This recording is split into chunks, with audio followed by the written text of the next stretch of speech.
আসসালামু আলাইকুম রহমতুল্লাহ। প্রিয় বন্ধুরা, দেখেন আমাদের ফরিদপুরের সৌন্দর্য, সোনালী আঁশ পাট।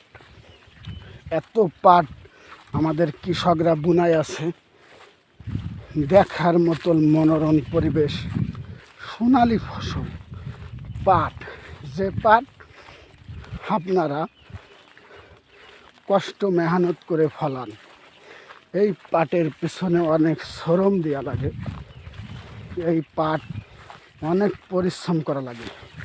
সবচেয়ে কৃষকদের মেহনতের ফসল হলো পাট।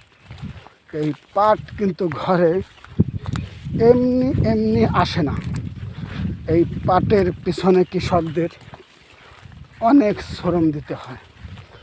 প্রথম ভুঁই চাষ দিতে হয়, এরপরে কীটনাশক দিতে হয়, তারপরে বিচি বুনাইতে হয়, এরপরে পাট বুনাইয়া সেচ দিতে হয়, তার ভিতরে চাষের ভিতরে সার দিতে হয়, ওষুধ দিতে হয়।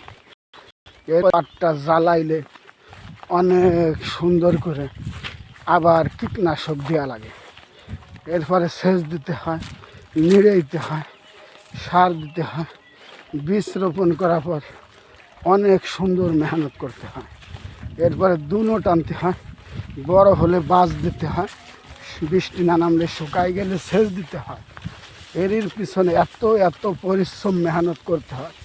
এরপরে বড় হলে পরা ওই পাটটাকে সুন্দরভাবে কেটে সুন্দরভাবে বাইন্দে, আমাদের ডাঙ্গা দেশ ফরিদপুরে পানি নাই, শুধু একটা কুমার নদী আছে। এই যে পাটের সাইডে দেখেন ঘাস, আমার নিজের ঘাস, আমি নিজে লাগাইছি। আমার গরু আছে, গাভী আছে, তাদেরকে খাওয়ানোর জন্য। এটার পিছনে প্রচুর শ্রম দিতে হয়।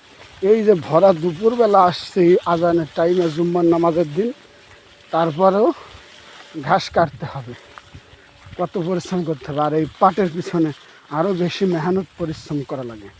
এমনি এমনি কোনো ফসল আপনার ঘরে যাবে না।